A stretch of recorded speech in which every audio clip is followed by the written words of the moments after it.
Hi guys, അസ്സലാമു അലൈക്കും. എല്ലാവർക്കും പുതിയൊരു വീഡിയോയിലേക്ക് സ്വാഗതം. ഇന്നലെ ഞാനൊരു വീഡിയോ ഇട്ടിരുന്നു. അതായത് നമ്മുടെ ഫെയറി ഹോം എന്ന് പറയുന്ന ഒരു ചാനലിൽ ഒരു പ്രശ്നം കണ്ടിട്ട്. സിമ്പിളായിട്ട് പറയാം, ഈ പ്രവീൺ പ്രണവ് എന്നൊരു വിഷയത്തിൽ അവരൊന്ന് പ്രതികരിച്ചു. അപ്പം പ്രവീൺ ആ ചാനലിന് കോപ്പിറൈറ്റ് കൊടുത്ത് അങ്ങനെ ഒരു ചെറിയൊരു പ്രശ്നം അവർക്കിടയിൽ ഉണ്ടായി. അപ്പോൾ അതുമായിട്ട് ആ ടീച്ചർ പിന്നെ രണ്ടാമത് കുറച്ച് എക്സ്പ്ലനേഷനായിട്ട് വന്നിരുന്നു. അപ്പോൾ അതുമായി സംബന്ധിച്ച് കുറച്ച് കാര്യങ്ങൾ ഞാനിന്ന് ഒരു ചെറിയൊരു വീഡിയോ ഇട്ടിരുന്നു. ഒരു 7 മിനിറ്റ് വരുന്ന ഒരു വീഡിയോ ഇട്ടിരുന്നു. അപ്പം അതിലെനിക്ക് വലിയ വ്യൂസോ കാര്യങ്ങളോ ഒന്നും കിട്ടിയിട്ടില്ല. 1.8K അത്രയൊക്കെ വ്യൂസേ കിട്ടിയിട്ടുള്ളൂ. ഇപ്പം ഞാൻ നോക്കിയപ്പോൾ 2K വ്യൂസേ കിട്ടിയിട്ടുള്ളൂ. പക്ഷേ ആ ടീച്ചറിൻ്റെ വീഡിയോയ്ക്കാണെങ്കിൽ ആദ്യത്തെ വീഡിയോയ്ക്ക് 40,000 വ്യൂസ് കിട്ടിയായിരുന്നു. ഇപ്പം അതിന് 1 ലക്ഷം അത്രയെങ്ങാണ്ട് കഴിഞ്ഞു. അതൊന്നുമല്ല ഇവിടെ വിഷയം. എന്താണെന്ന് വെച്ചാൽ, അപ്പം ഞാനിപ്പോൾ ഒത്തിരി കാര്യങ്ങൾക്ക് റിയാക്ഷൻ വീഡിയോസ് ഒരുപാട് കാര്യങ്ങളുണ്ട്. ഇപ്പോൾ എന്തെങ്കിലും ഒരു പ്രശ്നം നടക്കുമ്പോൾ അതിനെതിരെ റിയാക്ട് ചെയ്തുകൊണ്ട് ഒരുപാട് വീഡിയോ വരുന്നുണ്ട്. അപ്പോൾ അത് അവരുടേത് ഓരോരുത്തരുടെ കഴിവാണ്. അതായത് ഇപ്പോൾ ഒരു കാര്യം വരുമ്പോൾ അതിനിപ്പോൾ ഇപ്പോൾ ഇന്നലെ തന്നെ ഒരു ഉമ്മയെ മകൻ കൊന്നു. അപ്പോൾ അതൊരു വാർത്തയാക്കി വാർത്താ ചാനലുകൾ എത്രത്തോളം പറയുന്നു. അപ്പോൾ അതുപോലെയാണ് ഇപ്പോൾ റിയാക്ഷൻ വീഡിയോ. എന്തെങ്കിലും പ്രശ്നം ഉണ്ടാകുമ്പോൾ അതിനെതിരെ സംസാരിക്കാനും കുറേ ആൾക്കാരുണ്ട്. ചിലർ നല്ലത് പറയും, ചിലർ ചീത്ത പറയും. ഓരോരുത്തരുടെയും കഴിവാണ്. അവരതിനെ ഡീറ്റെയിൽ ആയിട്ട് പഠിച്ചിട്ട് ഇപ്പോൾ എനിക്ക് തോന്നുന്ന ഐഡിയ അല്ല മറ്റുള്ളവർക്ക് തോന്നുന്നത്. അപ്പം അത് ഓരോരുത്തരുടെയും കഴിവാണ്. അപ്പം എനിക്കാണെങ്കിൽ ഞാൻ അങ്ങനെ ഒരു വീഡിയോ ചെയ്തപ്പോൾ എനിക്ക് അതിൽ കുറച്ച് കമൻറ്റ് കാര്യങ്ങളും വന്നു. കുറച്ച് പേര് നല്ലത് പറയുന്നുണ്ട്, കുറച്ച് പേര് എന്നെ വിമർശിക്കുന്നുണ്ട്. ഞാൻ ഇപ്പം ശരിക്കും പറയുവാണെങ്കിൽ എനിക്കിതിൻ്റെ ആവശ്യമില്ല. എനിക്ക് ചിലപ്പോൾ ഇഷ്ടം ഇതായിരിക്കും, ചില കാര്യങ്ങൾ ഇങ്ങനെ പറയണമെന്നൊരു ആഗ്രഹം ഉണ്ടായിരിക്കും. ഇപ്പോൾ പ്രവീൺ പ്രണവിനെ പറ്റി പറയുമ്പോൾ അവർ അത്രയും എഫേർട്ട് എടുത്താണ് അവരുടെ ചാനലിൽ ഇത്രയും വ്യൂസും അതുപോലെ തന്നെ റീച്ചൊക്കെ ആക്കുന്ന. അവരത്രയും എഫേർട്ട് എടുത്തിട്ട് തന്നെയാണ്. അതുപോലെയാണ് ആ ടീച്ചറും 5 വർഷമായിട്ട് അവരുടെ ചാനൽ കൊണ്ടുപോകുന്നു. അപ്പോൾ അവരും അത്ര എഫേർട്ട് എടുക്കുന്നുണ്ട്.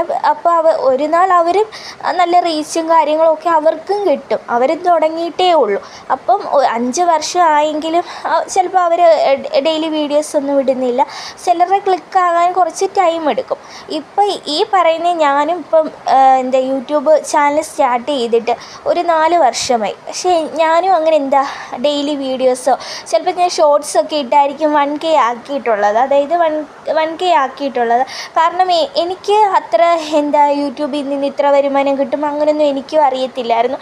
എനിക്ക് തോന്നി ഞാൻ വീട്ടിൽ, അതായത് ഇപ്പം ഞാനൊരു മദറാണ്.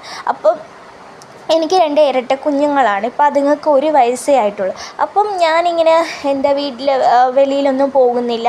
അപ്പം എൻ്റെ ടൈം പോകാൻ വേണ്ടി ഈ യൂട്യൂബിൽ തന്നെ നോക്കിയിരിക്കാതെ അതായത് നമ്മൾ മറ്റു വീഡിയോസും കാര്യങ്ങളൊന്നും കണ്ടുകൊണ്ടിരിക്കാതെ ചിലപ്പോൾ എനിക്ക് തോന്നിയ ഐഡിയ ആണ്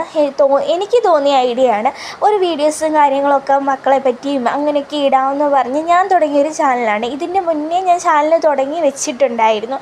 ആ ടൈമിൽ എനിക്ക് ഈ 2 ടിൻസ് ആയതുകൊണ്ട് അതിൻ്റേതായിട്ടുള്ള ബുദ്ധിമുട്ടുകളും കാര്യങ്ങളും ഉള്ളതും കൊണ്ട് ഞാൻ ബെഡ് റെസ്റ്റും ഒക്കെ ആയതുകൊണ്ട് വീഡിയോസും ഫോൺ പോലും ഉപയോഗിച്ചിട്ടില്ല.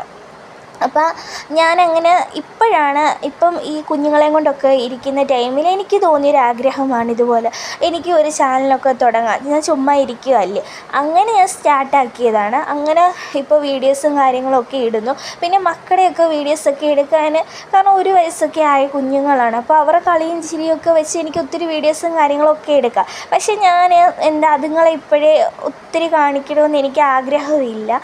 അപ്പോൾ അതുകൊണ്ട് ഞാൻ ഓർത്തിങ്ങനെ ഈ റിയാക്ഷൻ വീഡിയോ പോലെ ചെറുതായിട്ടൊന്ന് ചെയ്യാം എന്ന് വെച്ച് തുടങ്ങിയ ഒരു കാര്യമാണ്. അപ്പോൾ എന്നെ വിമർശിക്കാൻ എനിക്ക് ഒരു പണിയുമില്ല. ചുമ്മാ ഇറങ്ങിക്കോളും മറ്റുള്ളവരുടെ ജീവിതം കലക്കാൻ. അപ്പം ഞാനൊരിക്കലും പ്രവീൺ പ്രണവിനെ ഞാൻ കുറ്റം പറഞ്ഞിട്ടില്ല. അവർ ഒരു കുഞ്ഞ് ചാനൽ തുടങ്ങിയപ്പോൾ അവരെ അത് കോപ്പിറൈറ്റ് എന്തെങ്കിലും പ്രശ്നമുണ്ടെങ്കിൽ അല്ലേ അത് അവരോട് പറയാമായിരുന്നു. നിങ്ങളിങ്ങനെ ചെയ്താൽ ഞാൻ കോപ്പിറൈറ്റ് ചെയ്യും, ഞങ്ങളുടെ കുടുംബത്തിലെ പ്രശ്നമെല്ലാം തീർന്നു, അങ്ങനെ സോൾവ് ആക്കാമായിരുന്നു. അങ്ങനെ തന്നെ എത്ര പേര് പ്രതികരിച്ചു, പ്രവീൺ അത് ചെയ്യാമായിരുന്നു, ഇതെടുത്ത് ഇയാൾ കോപ്പിറൈറ്റ് കൊടുത്തത് ശരിയായില്ല എന്നേ എല്ലാവരും പറയുന്നുണ്ട്. അതുപോലെ ഞാനും പറഞ്ഞിട്ടുള്ളൂ. ഇപ്പോൾ സോഷ്യൽ മീഡിയ ആകുമ്പോൾ നെഗറ്റീവും ഉണ്ട് പോസിറ്റീവും ഉണ്ടെന്ന് എനിക്കറിയാം. കുറച്ചാൾ നമ്മളെ ഇപ്പം പോസിറ്റീവായിട്ട് നല്ല കാര്യങ്ങൾ പറയും, എന്നിട്ട് അപ്പുറത്ത് പോയിട്ട് നമ്മുടെ